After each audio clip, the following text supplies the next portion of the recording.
this is my fundamental issue with former Presidents Carter and Robinson in terms of their call for the recognition of Hamas as a legitimate political actor and, from my perspective, throwing Israel under the bus. They claim that back in April, when Hamas reconciled on some level with the Palestinian Authority and said, let's have a unity government, which would mean a unity government in Gaza as well. Let's have a unity government, that Israel missed the opportunity to see what Hamas was doing, because by doing that, they were therefore embracing implicitly, they were embracing nonviolence and the recognition of Israel and adherence to all past agreements.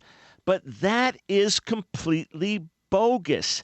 And the reason Israel was so upset and said we will now break off talks with the Palestinian Authority was because this was a massive step backward, not forward.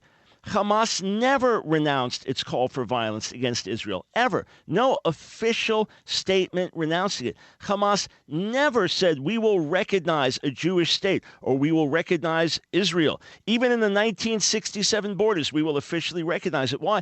Because they are radical Muslims, because of their radical Islamic ideology.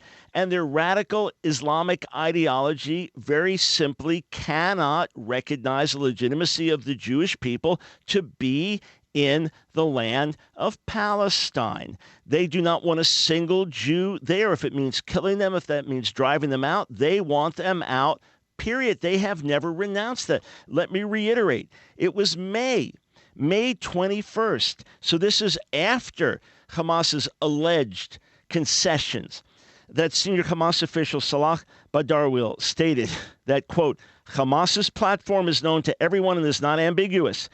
Any referral to handling the Palestinian issue through peaceful means implies the cleansing. Note that word cleansing. The cleansing of Palestine from foreigners who entered in 1948 before and after this time. And the 66th anniversary of Israel, May of this year, May of 2014, Hamas put out a mock video using the music and anthem of Israel, Hatikva, the national anthem, the hope, and turned it around and said there is no hope for Israel. And about the same time, children's programs on Al-Aqsa TV, the Hamas-run TV in Gaza, featured a little child talking about wanting to get older and shoot all the Jews. Come on, let's be realistic with what we're dealing with here. If you really care about the Palestinians, you've got to free them from Hamas. What about all the multiple hundreds of millions of dollars that have come into Hamas, not to mention Palestinian Authority? Where is the money gone? It's gone in Gaza to build terror tunnels. It's gone in Gaza to manufacture bombs that could have been used for hospitals, for schools, for all types of humanitarian help and aid. Where is it gone? Some of it, so much that's gone into Palestinian Authority, has gone into people's pockets. Where is all this money being invested?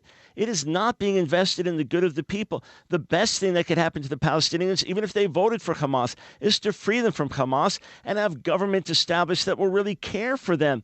Israel would like nothing more than to have the Palestinians content and happy and looking at the Israelis as friendly neighbors. They would love to see them have a thriving economy.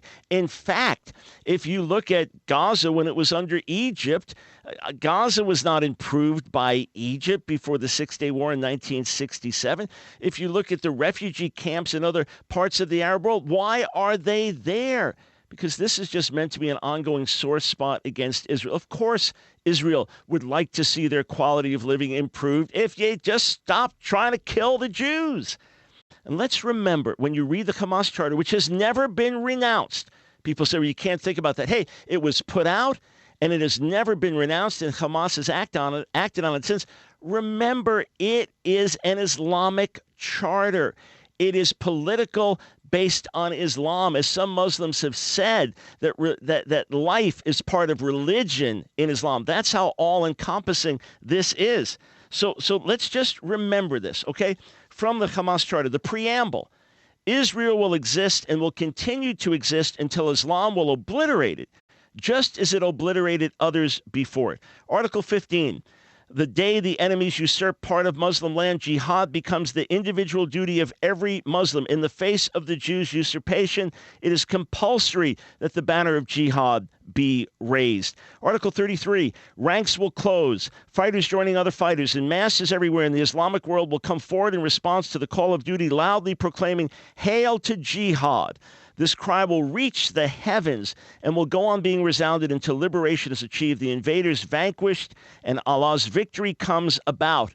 And this is the slogan of Hamas, in keeping with the slogan of radical Islam worldwide. Allah's its goal, the Prophet Muhammad its model, the Quran its constitution, jihad its path, and death for the cause of Allah its most sublime belief.